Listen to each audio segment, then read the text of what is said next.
everyone, welcome back to another video. Today we are taking a look at some Brickheadz, and I don't always tend to review Brickheadz, but I definitely think that these guys are worth a video and a closer look because they're really cool. So let's go ahead and check out the box.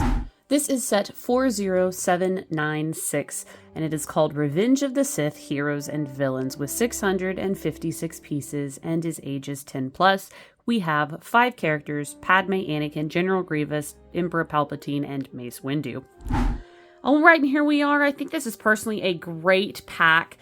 Waiting now on the Attack of the Clones pack, because we have gotten episode 1 and now we've gotten episode 3. Episode 3 is my favorite. Something just to note that it is heroes and villains, but depending on which eye option you choose for Anakin Skywalker, he is either a hero, and you have 3 heroes, I'm using quotations, or you have 3 villains. I think that the Sith eyes are a lot more dynamic and they're really, really cool. So nonetheless, let's go ahead and get started because I actually think that each of them are worth showing off. Starting first with Darth Cidius, and he is the weakest one in my opinion for several reasons. I will say though that he does have a really cool hood build and he is very unmistakable. That is the cool thing about Brickheadz, is I think they do a very good job with form factor. I love the lightning. So my 2 biggest things is this is the least valuable character because he does not have any exclusive prints whatsoever. I'm not sure why they couldn't have done a very simple print down the front of this brick, especially considering that that is a Brickheadz staple. So sort of strange. The other thing is that this is the completely wrong Darth Cidius. We don't ever see Darth Cidius in this outfit during Revenge of the Sith. And it is just maddening to me how they can do so well at these and then just mess up one thing, and it really bothered me. And I maybe am a little bit harsh on them, but it was the same with the episode 1 Brickheadz, which I didn't review. But Padme Amidala, they gave her black hair and she has dark brown hair. It matters, and she looks slightly off because of this. This guy is a 100% original trilogy Darth Cidius, and they put him in the episode 3 pack. I don't know why they did that. They could have literally just made him in a red robe and it would have been better. So that bothers me and I'm going to complain about it. So that is Darth Cidius.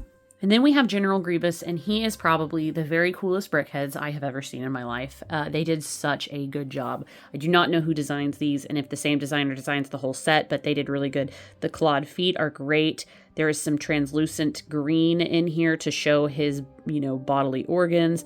His little special printed piece has a silver tone to it. He's got his evil eyes. I just think that he looks fantastic. They did so good. And he even has a little bit of articulation in the arms with his double lightsabers that I think Brickheadz did a really good job on. I think this is the first articulated Brickheadz ever. So General Grievous really blows this whole wave out of the water. He is fantastic. And then we have Mace Windu, and I love getting Mace Windu anything. He is like my favorite Jedi, maybe other than Luke Skywalker. He's great. I think that Lego did a fantastic job with him, and he has his special robe printing. The only thing is for some reason my Brickheadz came with another studded 1x2 brick instead of a 1x2 tile, and it drives me nuts, but there it is. It's behind his ear. He's got a couple of moles, I guess, and it is definitely incorrect. It should not look like that, but that's all that Lego gave me. On the back, we've got his hood, which looks pretty fine, and we're all set. Simple, but does a great job on Mace Windu. This one, to me, is my second least interesting Padme. She's not holding anything except a potential hug for Anakin because her hands are out. She has a printed piece that still does a pretty good job of making her look pregnant with twins, even though this is a block form. And then she's got a little bit of movement in the bottom of her dress.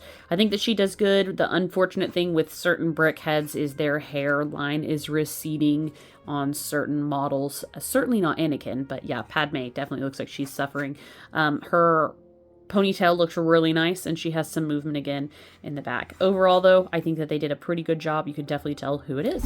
And then we have Anakin Skywalker, and I think they did great. Again, he's got a special printed tile, which is really cool, and his robes. And I really like all the movement in his hair. It's so angular and looks great because it's really scruffy, and I think it's just fantastic. I also really like that they gave you the option to change out the eyes so you can have good Anakin or bad Anakin. I like the bad Anakin because it's just more dynamic, but I will be keeping the little eyeballs, you know, as a spare in case I decide to change it up later. But that's him, and I think he looks fantastic. So let me put them in order from who I like most to who I like least.